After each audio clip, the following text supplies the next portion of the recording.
While under heavy enemy fire, Specialist Junta immediately sprinted towards cover and engaged the enemy.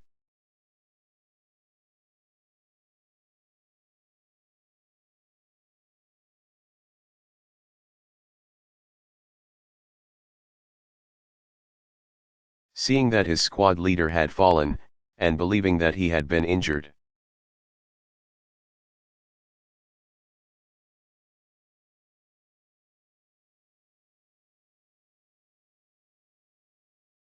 Specialist Junta exposed himself to withering enemy fire and raced towards his squad leader, helped him to cover and administered medical aid.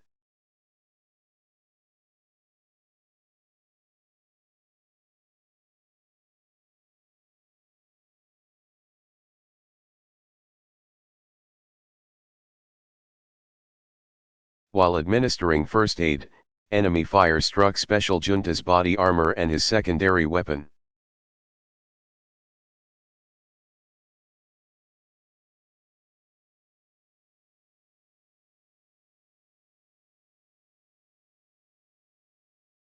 Without regard to the ongoing fire, Specialist Junta engaged the enemy before prepping and throwing grenades.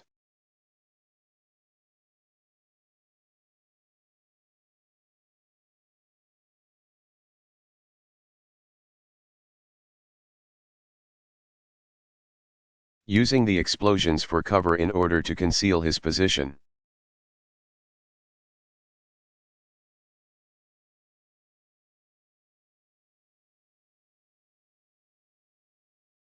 Attempting to reach additional wounded fellow soldiers who were separated from the squad.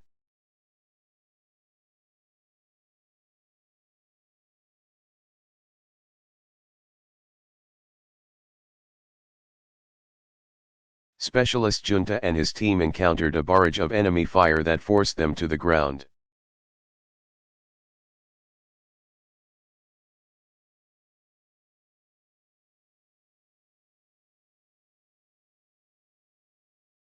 The team continued forward, and upon reaching the wounded soldiers,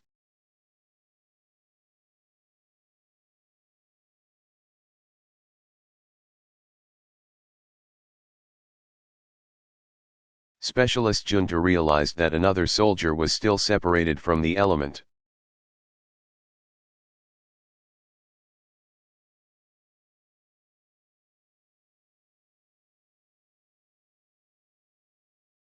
Specialist Junta then advanced forward on his own initiative.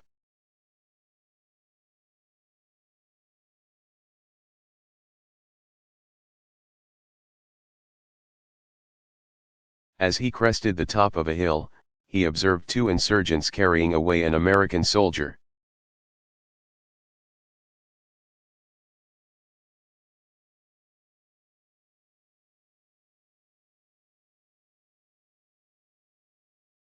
He immediately engaged the enemy, killing one and wounding the other.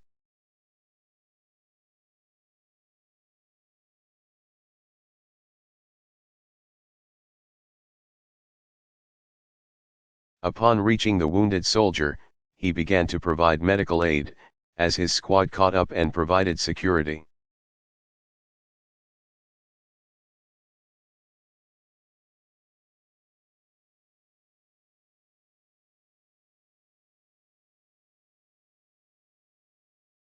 Specialist Junta's unwavering courage, selflessness, and decisive leadership while under extreme enemy fire were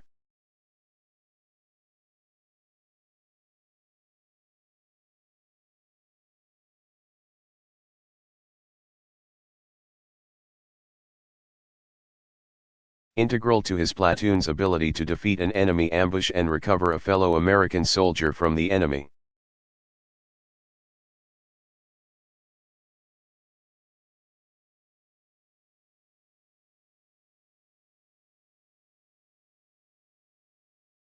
Specialist Salvatore.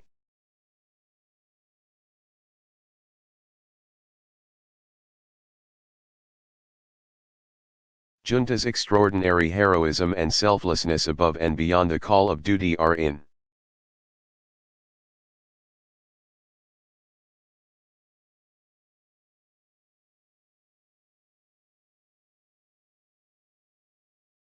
keeping with the highest traditions of military service and reflect great credit upon himself.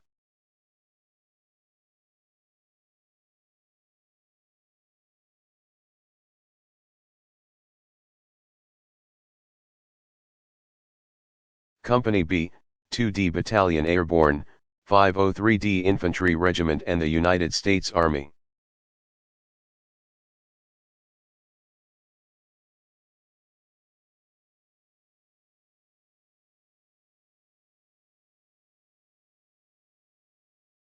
Barack Obama.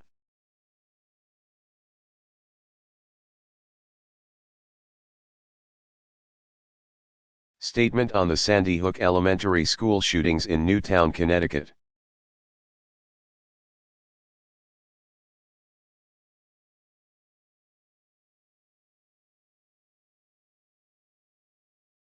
Delivered December 14, 2012.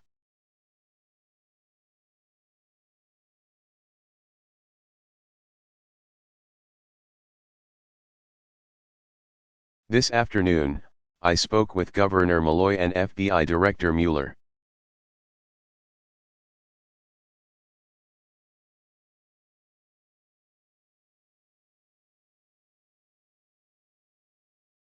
I offered Governor Malloy my condolences on behalf of the nation, and made it clear he will have every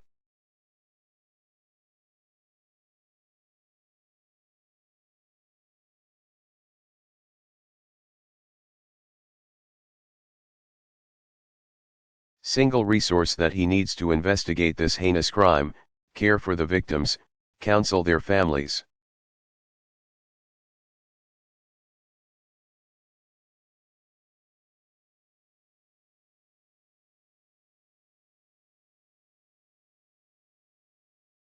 We've endured too many of these tragedies in the past few years.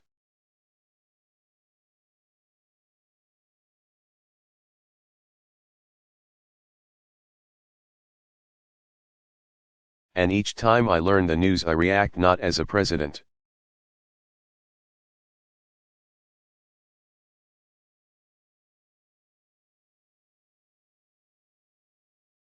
but as anybody else would as a parent.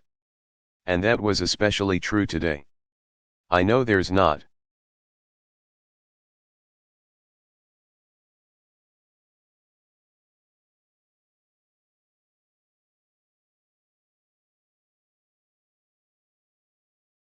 a parent in America who doesn't feel the same overwhelming grief that I do.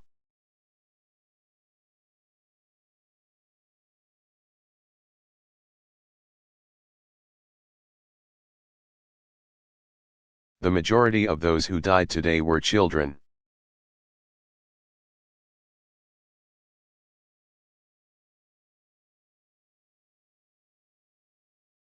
Beautiful little kids between the ages of 5 and 10 years old.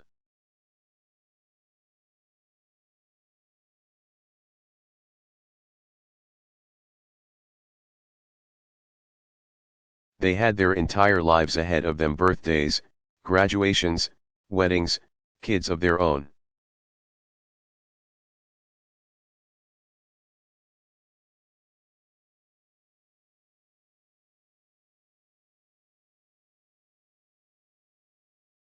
Among the fallen were also teachers, men and women who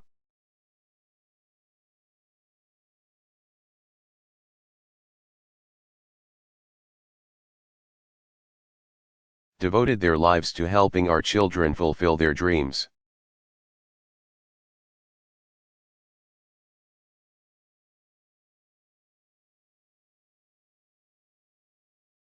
So our hearts are broken today for the parents and grandparents, sisters and brothers of these little children.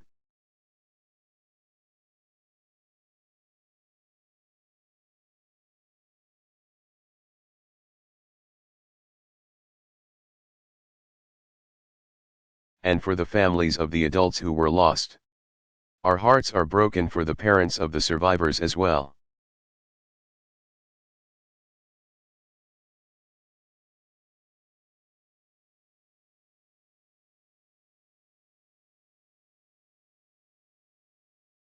For as blessed as they are to have their children home tonight,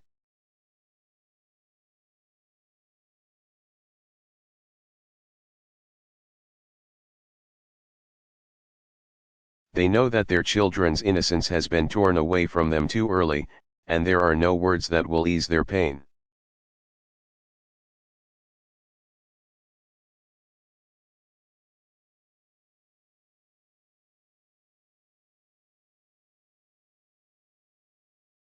As a country, we have been through this too many times.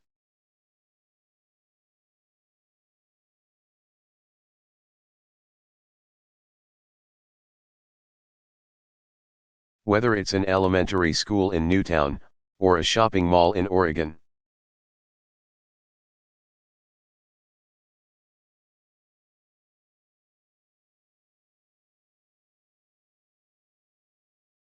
Or a temple in Wisconsin, or a movie theater in Aurora.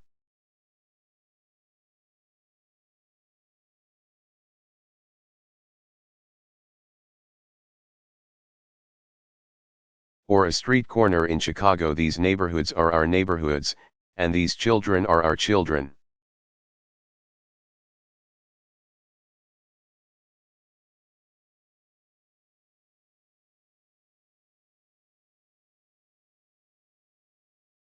And we're going to have to come together and take meaningful action to prevent more tragedies like this.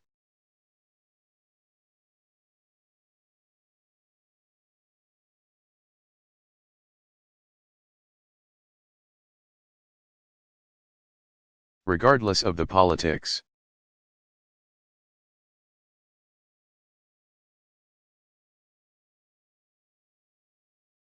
This evening, Michelle and I will do what I know every parent in America will do.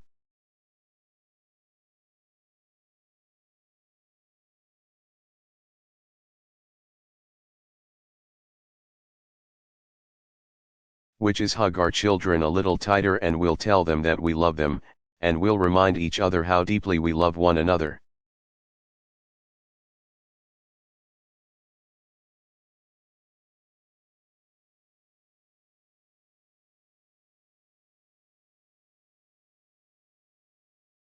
But there are families in Connecticut who cannot do that tonight. And they need all of us right now. In the hard days to come.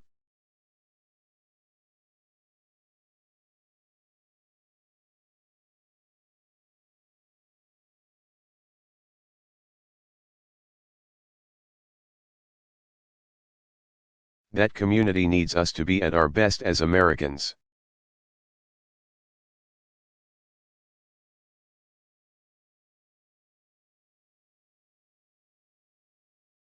And I will do everything in my power as president to help.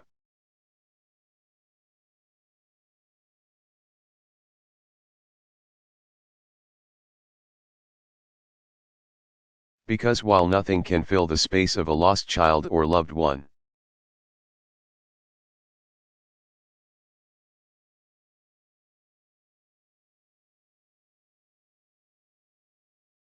all of us can extend a hand to those in need to remind them that we are there for them, that we are praying for them.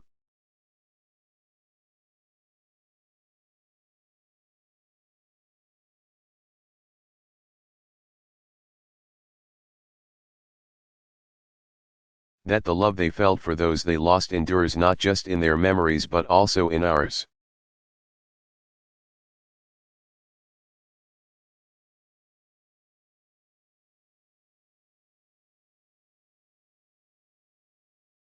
May God bless the memory of the victims and, in the words of Scripture,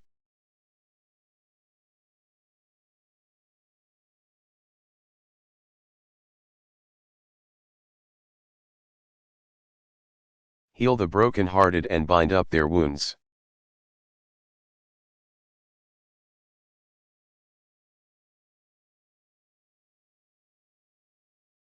Barack Obama.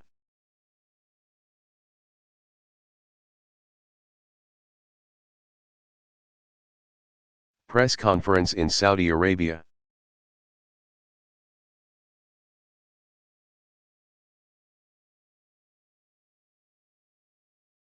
Delivered April 21, 2005, Diriyah Palace, Riyadh, Saudi Arabia.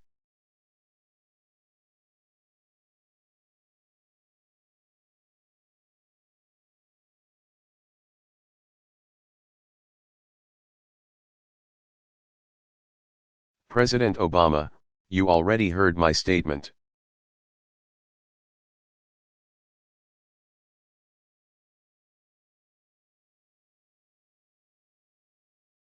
So I'm going to take a couple of questions, starting with Kathleen Hennessy of AP.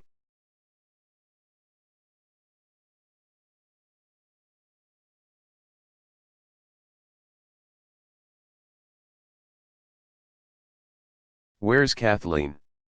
Where are you? There you are.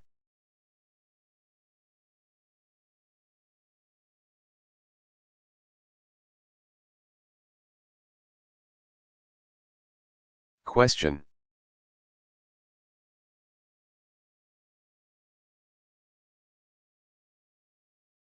President Obama, well, I think that a lot of the strain was always overblown.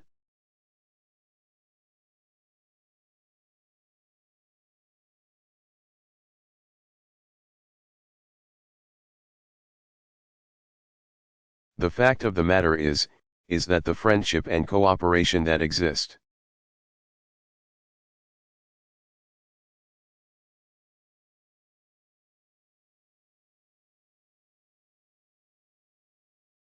between the United States and the Gulf countries has been consistent for decades.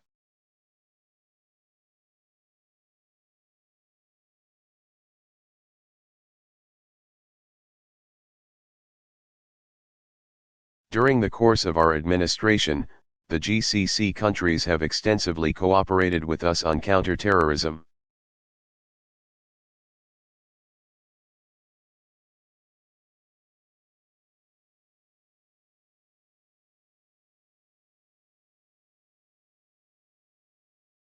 On curbing the financing of terrorist activities.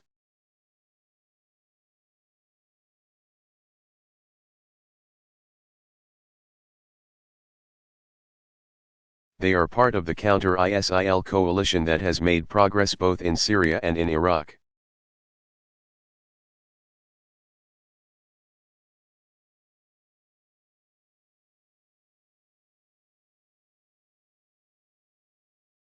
If you think about last year, when we had the Camp David meeting.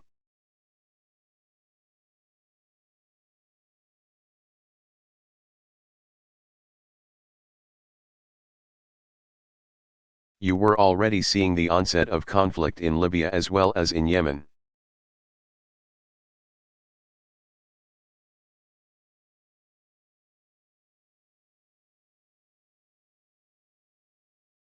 And as we come to this meeting in part because of the collective efforts of members of the GCC.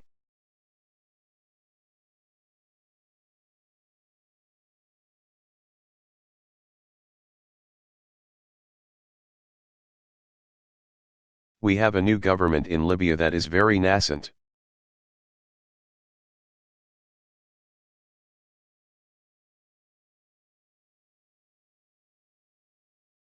But has the opportunity finally to organize itself in a way that we haven't seen in a couple of years.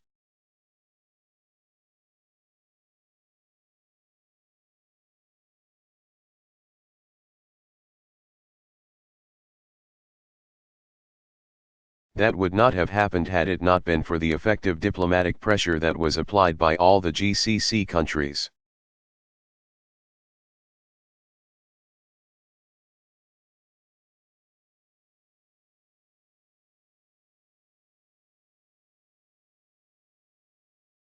As well as the United States and the United Nations.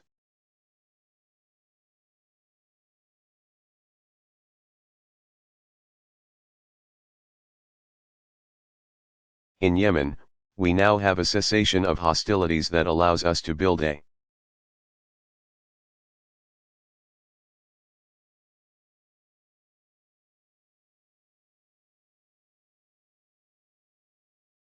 peace process that can relieve the suffering of the people inside of Yemen.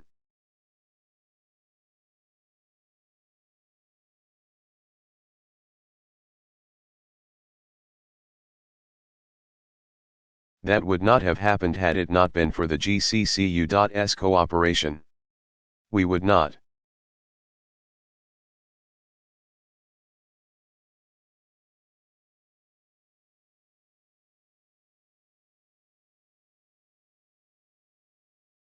have gotten an Iran deal to get their nuclear weapons had not the GCC been supportive of it.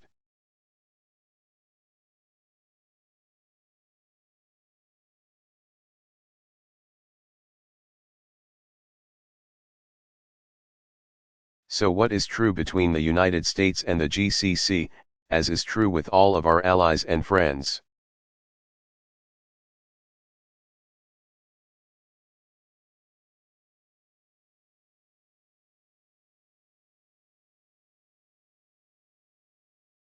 Is that at any point in time, there are going to be differences in tactics.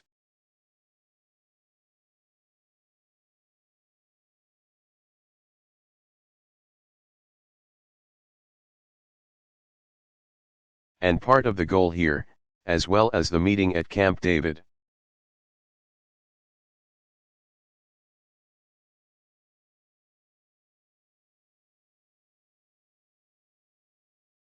is to make sure that not only do we share a broad common vision of how prosperity and stability and peace are achieved in this region and how we counter extremist activity.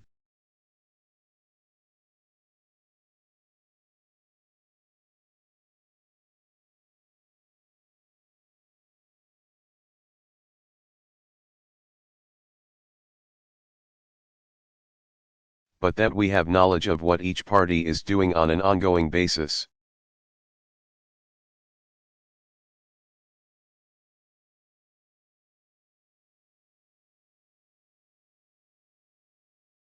I think it is no doubt true that when we entered into the negotiations with Iran around the nuclear deal,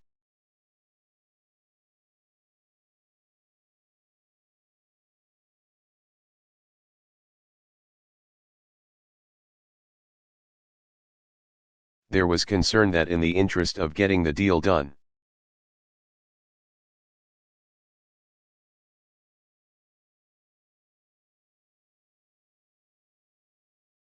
we would somehow look the other way with respect to their other destabilizing activities.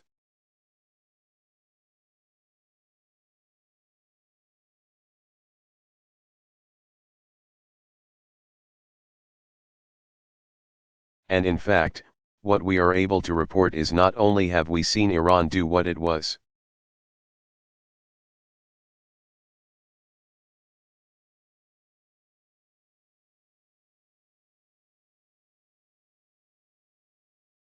supposed to do under the deal, and the threat of an Iranian nuclear weapon is greatly reduced.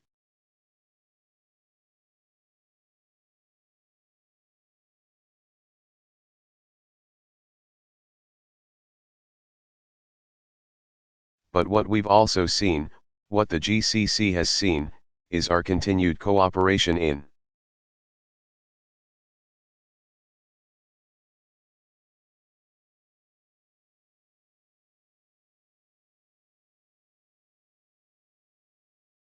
for example, interdicting Iranian efforts to arm the Houthi militias inside of Yemen.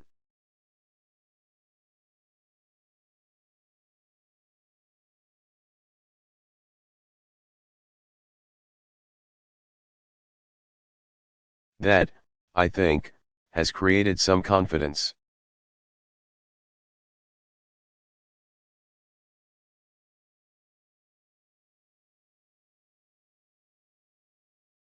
But one of the things, at a time when the region is so fraught with so many different problems and challenges,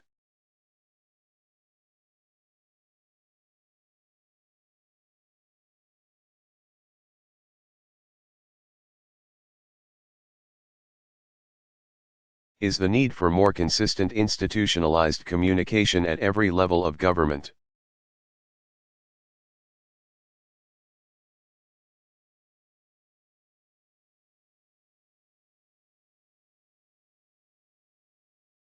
And that's part of what we've been able to achieve through these two summits.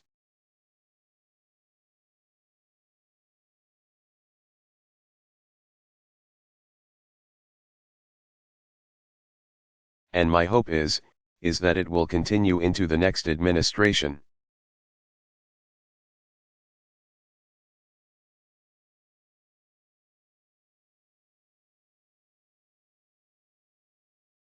I think it has been highly useful.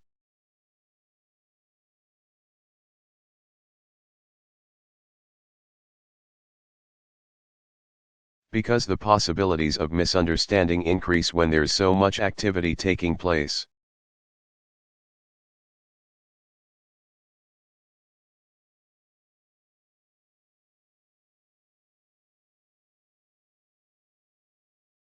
I'll give you one last example.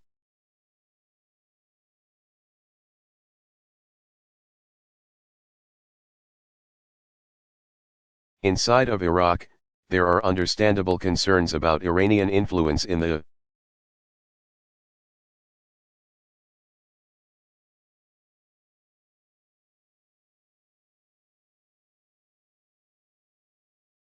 Iraqi government at a time when the Iraqi government is also critical for us fighting ISIL.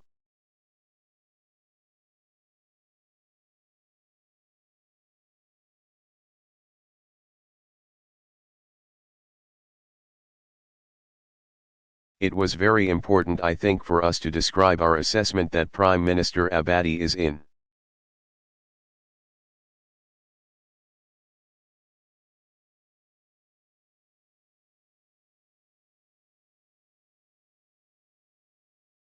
Fact effectively fighting against ISIL and trying to reach out to Sunnis inside of Iraq.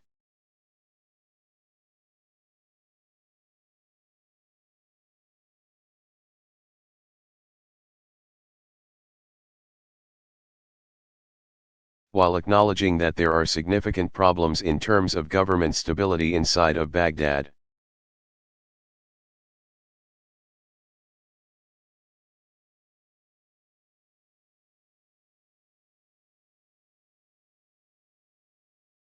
And that's a reason for us not to withdraw, but rather to get more involved in helping to stabilize areas like Anbar.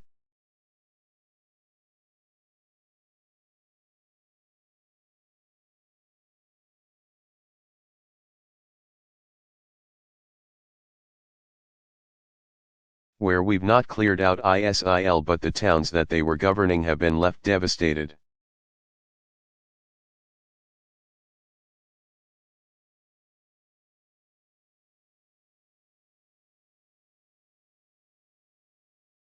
If we want Sunni communities to be able to rebuild themselves and to get back into the lives they were leading before ISIL took over.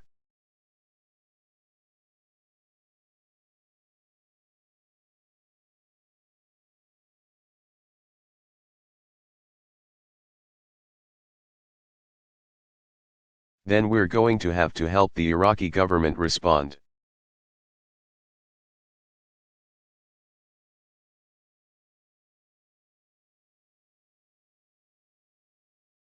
The same is true with respect to Syria.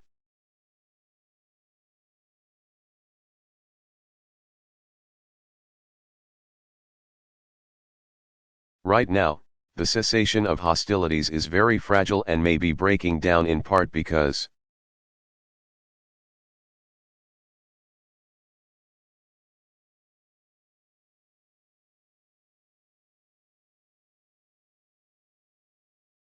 of the Assad regime's continuing attacks on areas where they perceive they have an advantage.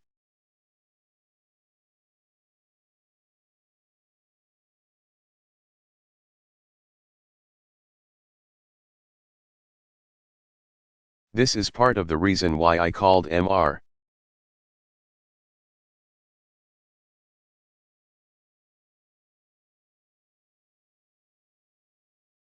Putin on Monday, indicating to him that in the same way that we are continually urging the moderate opposition,